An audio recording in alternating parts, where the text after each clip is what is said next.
반갑습니다. 다야제입니다. 오늘은 제가 독일에서 최근에 겪었었던 일들에 대해서도 좀 얘기를 해드리고, 그리고 요즘에 또 독일에 여행을 오시는 분들이 굉장히 많으시더라고요. 지나가는데 한국인들이 이제 얘기하는 걸 정말 많이 들을 수가 있었어요. 그래서 여행 오시는 분들을 위해서, 그리고 혹은 또 독일에 처음 오시는 분들이 왜 이렇게 오늘 발음이 안 되지? 알면 좋은 독일어 약자들에 대해서 또 설명을 드리고, 독일에도 줄임말이 있어요. 뭐 밀당, 뭐 밀고 당기는 이런 줄임말이나 뭐 먹튀, 먹고 튄다 이런 줄임말의 그런 개념보다는 좀 형식적으로 사용하는 그런 줄임말에 대해서, 그리고 채팅 용어로 간단하게 쓸 수 있는 그런 또 용어들 그 정도 몇 가지 간추려서 제가 얘기를 해 보도록 하겠습니다. 일단은 제가 항상 좀 놀림감이 되는 것 같아요. 여기 사람들한테. 근데 그렇다고 해서 제가 절대 결코 호락호락한 인상은 아니기 때문에 제가 무표정으로 있으면 화난 것 같다라는 얘기를 정말 많이 듣거든요. 그래서 결코 그렇게 말을 붙이기 쉬운 스타일은 아닌데도 불구하고 헌팅 경험도 꽤나 있고, 그런데 아무튼 역시나 여러 곳곳에서 어디에서 왔냐, 어느 나라에서 왔어 이 말은 자주 듣기 때문에 대수롭지 않게 또 듣고, 그냥 얘기해주기 싫지만 답해주기 싫지만 그냥 한국에서 왔는데 이러면서 그냥 또 답을 해주죠. 그런 식으로 또 무시하고 이러면은 또 너무 나 무시하냐 이렇게 또 해코지를 하는 인간들이 꼭 있기 때문에, 그래서 한국에서 왔어 이렇게 얘기를 하면은 그냥 그러고 나서 이제 자기가 원하는 그런 말들이나 뭐 궁금한 것이나 이런 것들을 물어보게 되는데, 근데 최근에는 제가 기차에서 그 질문을 받았는데, 제가 한국에서 왔는데 이렇게 얘기를 하니까 다짜고짜 저 앞으로 막 달려와가지고 너희 나라 대통령 도대체 왜 그러니? 이러면서 막 저한테 난리를 부리는 거예요. 나는 남한에서 왔는데 그 사람이 이제 북한에서 온 걸로 착각을 하고, 한국이 북한이냐 그렇게 착각을 하고, 이제 너희 나라 대통령 왜 그 모양 그 꼴이냐, 뭐 핵이 어쩌고 저쩌고 이러면서 막 저한테 막 그 사람 욕을 하는 거예요. 이런 식으로 아직까지도 남한과 북한이 쪼개져 있는 걸 모르고, 분단 국가라는 사실을 모르고, 한국인이라고 하면은 그냥 같은 나라에서, 아예 그냥 한 나라에서 온 줄만 알고, 그런 식으로 반응을 보이는 사람이 있다라는 거, 아직까지도. 제가 지금 말씀드리는 것들, 앞으로 또 얘기를 할 것들은 절대 일반화나 보편화는 아니고 저한테 일어났던 일이에요. 저한테 일어났던 일. 아무튼 그때 정말 당황을 했어요. 독일에 북한에 대한 뉴스가 보도가 정말 자주 되거든요. 그래서 꽤나 유명해요. 그 한국이라는 나라가 이제 북한 때문에 더 많이 유명해진 것 같기도 한데, 계속 핵에 대한 그런 기사나 이런 것들이 정말 독일 뉴스에 자주 나오는 편이기 때문에, 그래서 한국인이다 이렇게 얘기를 했을 때 괜히 오해를 받을 수가 있어요. 그리고 뭐 기본적으로 묻죠. 너 남한에서 왔냐, 뭐 북한에서 왔냐, 장난식으로 묻는 경우도 있는데 정말 궁금해서 묻는 사람들도 있어요. 아무튼 나 남한에서 왔다. 나한테 이러지 마라 이러면서, 그러면서 이제 제가 내렸는데 또 따라와가지고 핸드폰 번호까지 막 달라느니, 자기의 목적이 그거였는지 모르겠지만 아무튼 그래서 더블로 제가 기분이 나빴었던 기억이 있어요. 아무튼 이런 것처럼 독일도 뉴스를 꽤나 보는 사람들이라면은 한국에 대한 지식이 있는데, 그 지식이 북한에 대한 지식일 경우가 있기 때문에 이런 일도 있을 수 있다라는 거. 그리고 이거는 또 오늘 있었던 일인데, 이제 동양인에게 관심이 좀 많고 동양인을 많이 만나본 사람들은 중국인, 일본인, 한국인을 분별을 잘해요. 보면은 대부분 한국인, 뭐 중국인 뭐 다 똑같은데 이렇게 얘기를 하지만, 그래도 어느 정도 동양인을 유심히 살펴보고 얘기도 어느 정도 나눠보고 막 그런 경험이 있는 사람이라면 명백하게 이제 한국인, 중국인, 일본인 이렇게 구분을 잘 하더라고요. 그래서 오늘은 반갑더라고요. 바로 뭐 한국인이냐 이러면서 가는데 저한테 사우스 코리아 이러면서 뭔가 반겨주니까 또 반갑긴 반갑더라고요. 저는 또 이제 일본인 같다라는 얘기를 많이 들어요. 한국인들한테도 그런 얘기를 좀 듣고, 아무튼 어딜 좀 가면은 그런 외국인들이 많은 그런 행사에 가잖아요. 그러면은 저를 꼭 일본인으로 이렇게 대우를 하는 한국인도 있고 외국인들도 있고 이런데 일본 애들도 내가 일본인인 줄 알아. 스타일이 이래서 이런지는 잘 모르겠지만 근데 제가 막 정말 너무 막 희한한 스타일 있잖아요. 일본인들이 희한하게 입고 다니는 그런 스타일을 추구하는 건 절대 아니에요. 가끔 가다가 그냥 그렇게 한번 입고 나갈 때가 있는 거지 그런 스타일을 아예 막 추구하고 그런 스타일은 절대 아닙니다. 아무튼 오늘 반가웠어요. 바로 사우스 코리아 이러면서 저한테 막 그렇게 얘기를 해줘가지고 반가웠어요.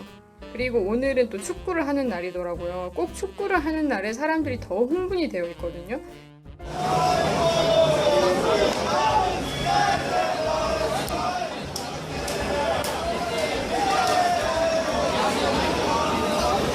그래서 좀 조심을 해야 돼요.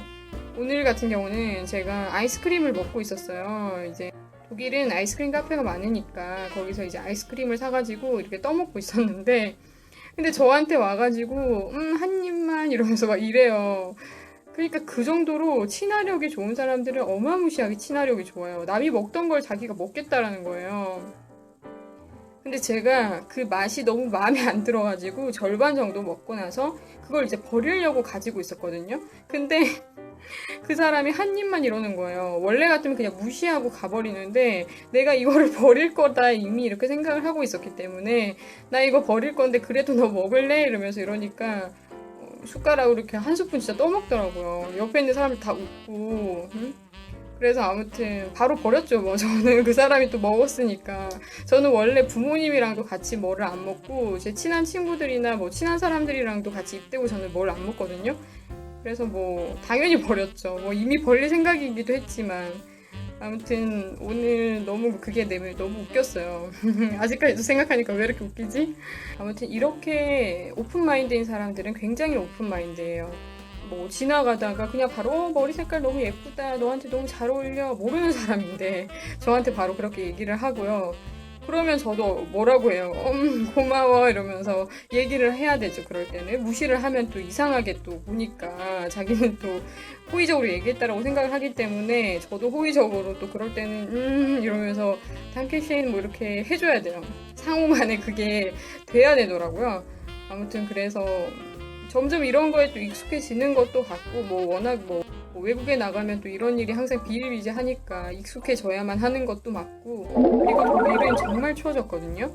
밤에 막 6도까지 떨어지고 이래요. 한국이랑 정말 정반대죠. 지금 한국은 막 36도 뭐 이렇게 올라가고 있던데 아무튼 독일은 굉장히 다시 쌀쌀해졌는데 독일도 막 33도 이렇게 올라갈 때가 있긴 있어요. 근데 정말 그런 날이 드물긴 한데 그런 날에 레스토랑을 가면요. 선풍기도 없고 에어컨도 없어요. 정말 땀을 삐질삐질 흘리면서 밥을 먹어야 돼요. 음식을 먹어야 돼요. 그럴 때 되게 이질감 느끼죠. 여행 오시는 분들이 만약에 좀 일찍 오셨다면 더운 날에 오셨다면 되게 당황하실 거예요. 독일 레스토랑에 갔는데 너무 더워. 너무 더워서 밥을 못 먹겠어요. 음식을 도대체 목 뒤로 넘길 수가 없을 만큼 더운데도 불구하고 그런 데서 다들 음식만 잘 먹고 그리고 선풍기 틀어줄 생각도 안 하고 에어컨은 찾아볼래야 찾아볼 수가 없어요. 저도 굉장히 더운 날에 뷔페에 갔어요. 근데 거기서 음식을 먹는데 진짜 음식을 못 먹겠는 거예요. 너무 더워가지고. 근데도 독일이란 나라에서 산 사람들이 익숙하니까 그게 뭐 더운 날에도 에어컨 없이 사는 게 이 사람들이 익숙하니까 그래서 그냥 밥을 먹더라고요. 그래서 저는 그때도 되게 이질감을 느꼈어요. 연관시켜서 얘기를 하자면 그 더운 날에 정말 뜨거운 커피를 마시는 사람들을 자주 볼 수가 있습니다.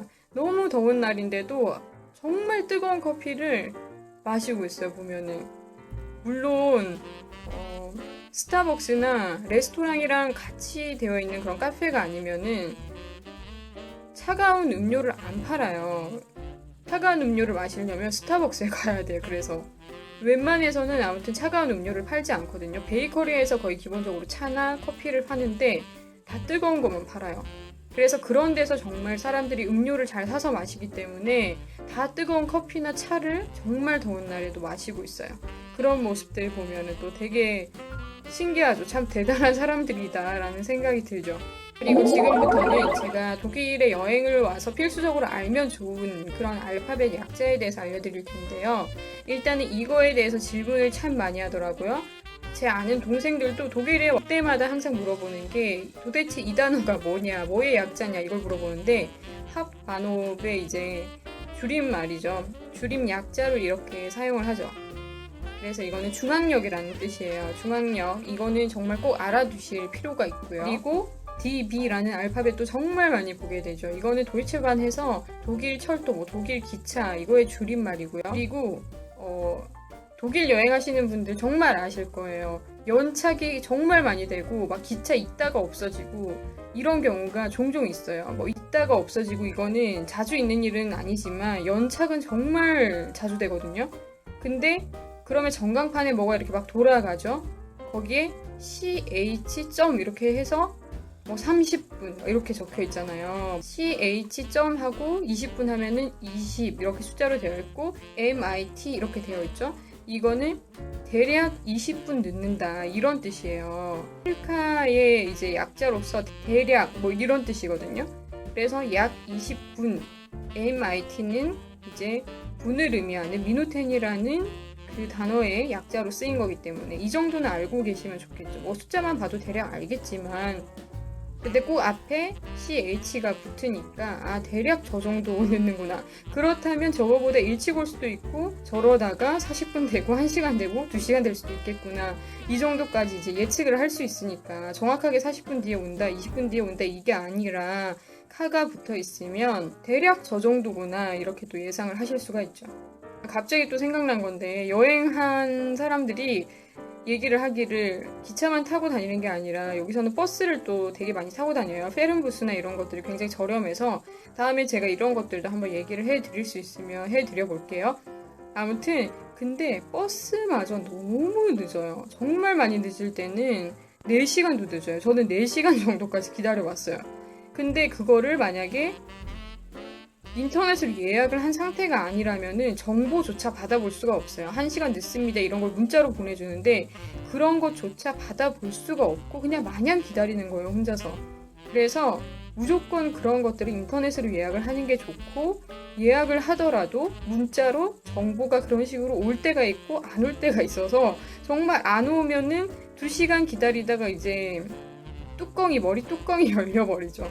그래서 아무튼 독일은 교통수단들이 잘 늦어요. 정확한 나라라고 생각을 했지만 변수가 상당히 많은 나라예요. 그리고 그러한 변수에 이미 많은 사람들이 익숙해져 있다는 것도 알아두셔야 될 거예요. 그리고 화장실 가면 이것도 정말 많이 보죠. 50 하고 나서 숫자 50에다가 T 이렇게 붙어 있어요. 이거 50센트를 말하는 거예요. 유로보다 작은 그런 돈의 단위가 센트라는 건데 거의 이제 50센트를 내야지만 화장실을 이용을 할 수가 있어요. 독일에서는 1유로 혹은 50센트. 그래서 50센트라는 이 뜻을 가진 약자예요. 그리고 길거리에서도 이 약자는 정말 알면 좋죠. STR 하고 점이 딱 붙어 있는데 이거는 슈트가스의 이제 약자로서 어떠한 길 이런 거를 이제 얘기하고 있는 거예요. 길마다 여기는 다 이름이 있거든요. 뭐 한국도 마찬가지지만 여기는 정말 슈트가스가 너무 다양해요. 이름이 가지각색이에요. 그래서 이 정도는 알고 있어야지 길 찾는 데도 좋겠죠. 그리고 지금부터는 독일에서 공부하기를 원하시는 분들, 워킹을 하길 원하시는 분들, 어느 정도 머물길 원하시는 분들, 그런 분들을 위해서 알려드릴게요. 책을 이제 공부하다 보면 많이 보게 되죠. 춘바이슈필. 이 정도는 정말 자주 보게 되는 거라서 유추가 가능하고 예를 들어서 For example, 이거를 이제 춘바이슈필 이런 식으로 쓰죠. 독일에서는. 그리고 Das heißt. 그 뜻이 뭐냐면 그거의 뜻은 이거다 이렇게 얘기를 할 때 이걸 사용하는데 이거를 D하고 점을 콕 찍고 H 이렇게 해가지고 많이 쓰죠. 이거의 뜻은 이거야. 이거는 채팅할 때도 정말 많이 쓰고요. 좀 공식적인 그런 메일에서는 쓰기가 조금 그렇지만 그래도 너무 포멀한 그런 관계가 아니라면은 메일에서 쓰기도 참 좋은 약자고요. 그리고 이런 말 되게 많이 하죠. 우리 메일을 독일에선 정말 많이 주고받잖아요. 여기서 답변을 받았을 때 Danke für die Information 이렇게 쓰지 않아요. 절대. Info 이렇게 딱 쓰고 맙니다. Info Danke für die Informationen 이런 것도 없어요. 굳이 이렇게 쓸 필요 없고 Danke für die Info 하던지 Danke für die Infos라고 하던지 이런 식으로 info, infos라고 쓰시는 게 자연스러운 표현이랍니다. 그리고 메일 몇 번 써보신 분이라면 이 정도도 알고 계실 거예요. 이제 메일을 다 쓰고 나서 맨 끝에 LG를 정말 많이 붙이죠. 익숙하죠. 삼성, LG 이런 걸로 정말 익숙한데 이 LG를 도대체 뭘로 쓰냐 이들이 리베 그리스의 이제 줄임말로써 사용을 하는 거예요. 마지막 인사죠. 그냥 예의를 갖추고 형식적으로 붙이는 그런 마지막 인사 같은 거예요. 그래서 LG 하고 자기 이름 딱 붙여서 메일을 보내시면 됩니다. 이거 없이 메일 전송하면은 굉장히 버릇없게 봐요. 메일로 소통하는 기본 예의도 안 갖춰진 사람이네 이렇게 딱 해버려요. 그래서 LG 정도는 알고 계시는 게 좋습니다. 그리고 이 세 가지는 정말 유용합니다. 메일을 쓸 때도 쓸 수 있고요. 친구들이랑 채팅할 때도 절대 전체를 다 쓰시지 마세요. 이 단어들은 운조바이터, 베충스바이제, 베츠클리스 이 세 가지 단어들은 이런 식으로 약자를 사용을 하실 수가 있으니까 약자를 사용해서 조금 더 세련된 인상으로 상대에게 다가가시길 바라겠고요. 그리고 제가 이거를 알고 굉장히 흥미롭게 생각을 했었는데 fierce 이런 단어가 있는 거예요. 이거는 fierce는 뭐지? 거의 이제 s가 오면은 es 해가지고 독일식으로 es, 영어로 하면 es라고 하죠.